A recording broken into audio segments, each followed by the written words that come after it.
Chapter 9.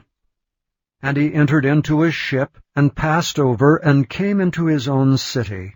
And behold, they brought to him a man sick of the palsy, lying on a bed.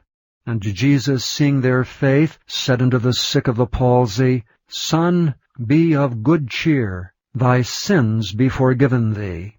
And behold, certain of the scribes said within themselves, This man blasphemeth. And Jesus, knowing their thoughts, said, Wherefore think ye evil in your hearts? For whether is easier to say, Thy sins be forgiven thee, or to say, Arise and walk? But that ye may know that the Son of Man hath power on earth to forgive sins, then saith he to the sick of the palsy, Arise, take up thy bed, and go unto thine house. And he arose and departed to his house. But when the multitudes saw it, they marveled, and glorified God, which had given such power unto men. And as Jesus passed forth from thence, he saw a man named Matthew sitting at the receipt of custom.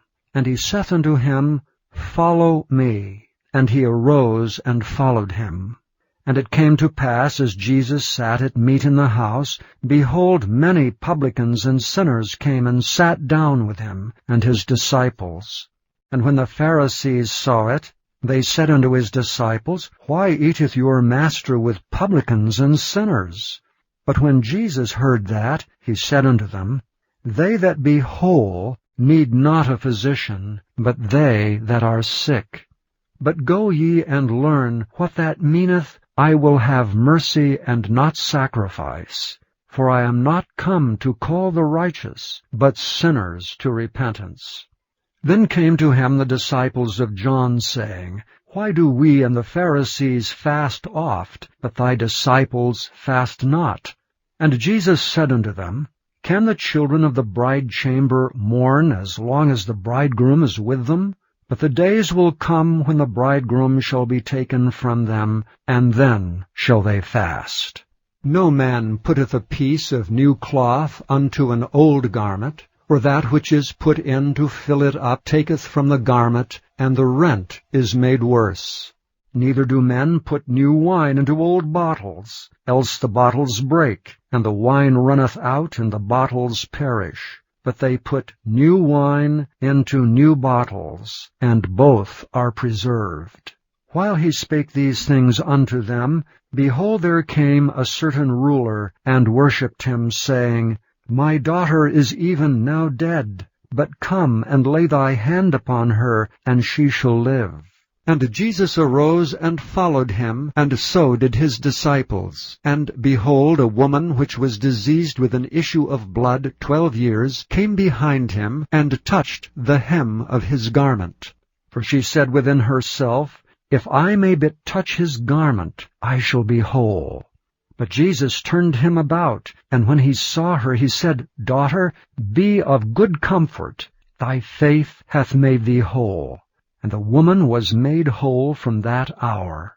And when Jesus came into the ruler's house, and saw the minstrels and the people making a noise, he said unto them, Give place, for the maid is not dead, but sleepeth. And they laughed him to scorn. But when the people were put forth, he went in, and took her by the hand, and the maid arose. And the fame hereof went abroad into all that land. And when Jesus departed thence, 2 blind men followed him, crying and saying, Thou Son of David, have mercy on us. And when he was come into the house, the blind men came to him, and Jesus saith unto them, Believe ye that I am able to do this? And they said unto him, Yea, Lord. Then touched he their eyes, saying, According to your faith be it unto you. And their eyes were opened, and Jesus straitly charged them, saying, See that no man know it. But they, when they were departed, spread abroad his fame in all that country. As they went out, behold, they brought to him a dumb man possessed with a devil.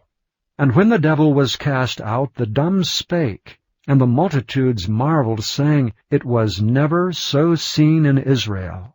But the Pharisees said, He casteth out devils through the prince of the devils. And Jesus went about all the cities and villages, teaching in their synagogues, preaching the gospel of the kingdom, and healing every sickness and every disease among the people.